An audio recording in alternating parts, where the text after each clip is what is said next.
Comme nous l'avons mentionné avant la pause, il y a beaucoup d'intérêt concernant notre émission de la nuit dernière, rapportant les évidences médicales de plus en plus grandes de la puissance de la prière. Malgré les sceptiques qui continuent à douter et de parler. La conclusion de la partie 2 de notre sujet. Est-ce que la prière guérit? Le docteur Andrew Newberg dit qu'il a la preuve que la prière guérit, montrant les réactions du cerveau à la prière. Vous voyez ici, ces zones du cerveau sont en rouge quand la personne est au repos. Mais ici, les couleurs passent en jaune quand la personne est en train de prier. Le docteur Newberg injecte des colorants radioactifs à ces sujets pour voir ce qui se passe quand elle prie. Il dit qu'à chaque fois, quelque chose de fascinant se produit. Est-ce que vous irez jusqu'à dire que la prière peut guérir? Absolument, absolument. La prière peut guérir. Il y a des changements au niveau des différents neurotransmetteurs. Des éléments chimiques dans notre cerveau qui aident à libérer des choses comme la sérotonine et la dopamine dans le cerveau. Certaines de ces choses peuvent aider à soulager des douleurs.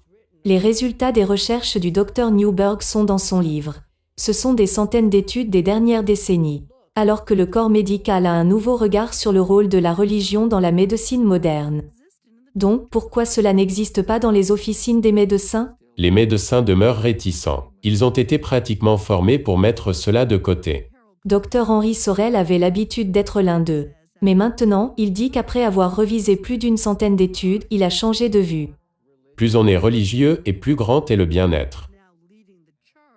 Sorel est désormais celui qui dirige la lutte en aidant le corps médical pour que les médecins reconnaissent la puissance de la prière comme une arme de la guérison.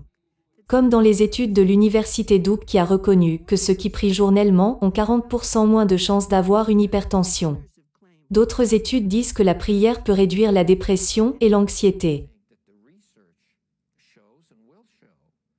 Nous pensons que la recherche montre et montrera que les gens dont la foi est supportée par leur corps médical iront beaucoup mieux.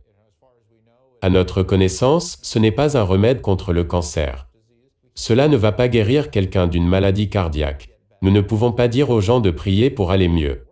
Cela n'a pas vraiment de sens. Mais la raison pour laquelle cela marche, c'est parce que cela fait partie du système de croyance de la personne. Dr Newberg espère que ces recherches vont accélérer la compréhension du mystère de la croyance.